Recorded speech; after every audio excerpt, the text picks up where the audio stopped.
Greetings, my scattered brothers and sisters in the Lord. Trust you know the Lord is with you wherever you find yourself scattered today, and that you know that His presence with you is more than enough for whatever you might face today.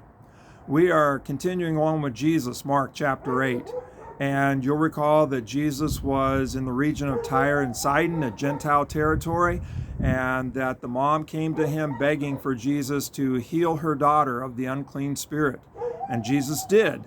And then Jesus left that area, went to another Gentile area, the Decapolis, and there he cured the man who could not hear and had problems speaking. And Jesus opened his ears and he was able to hear and able to speak. And then in that same territory, the Decapolis, Gentile territory, Jesus fed the 4,000 after he'd been teaching them for 3 days. And now Jesus has returned to Jewish territory, and guess who shows up? Yep, the Pharisees.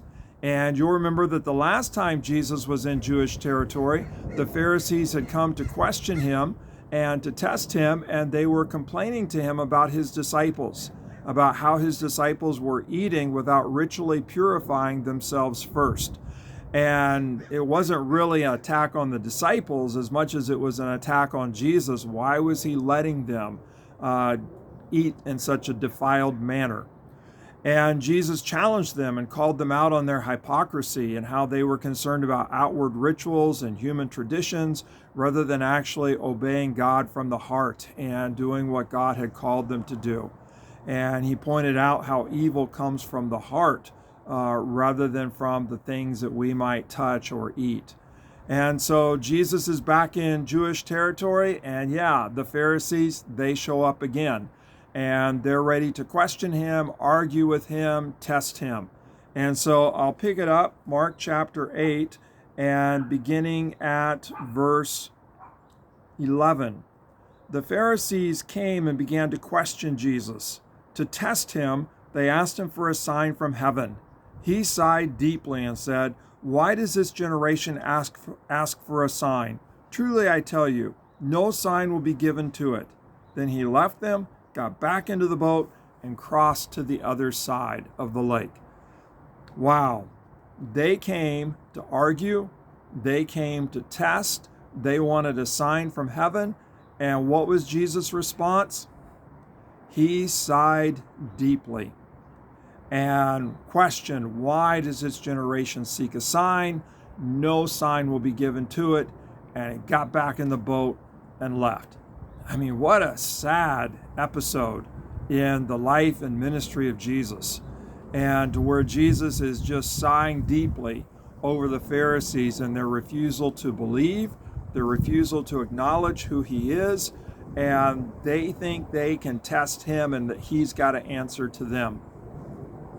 You know, it's interesting.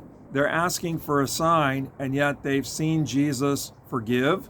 They've seen Jesus heal on more than one occasion. And they've seen how Jesus has worked with Scripture.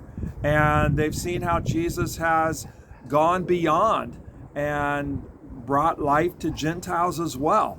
And the Scriptures all pointed out that the Messiah would be a light unto the Gentiles.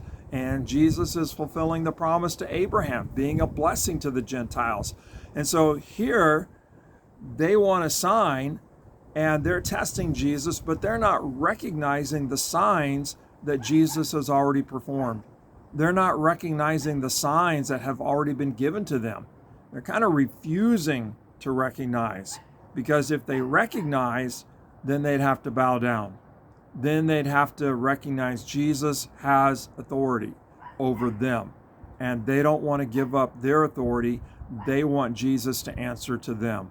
And so Jesus just sighs deeply and he leaves. You know, can't help but wonder how often we're testing Jesus, wanting Jesus to answer us on our terms. How often we think that Jesus ought to kind of prove himself to us, and we just cause Jesus to sigh deeply because we refuse to recognize what Jesus has already done and the signs that have already been given. Man, I know we've done that.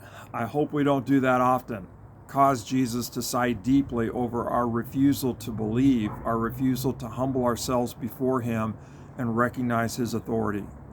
My prayer for you, my prayer for me, is that we would not be like those Pharisees, to where we're always testing Jesus, thinking he has to answer to us, to where we cause Jesus to just sigh deeply over our unbelief. May God give us grace to recognize Jesus, to trust him, and to yield to him. He's the one who has authority. He's the one that we answer to, and he is worthy of our trust, worthy of our lives. Well, God bless. Have a great day. And may Jesus rejoice over you instead of sigh deeply over you. God bless.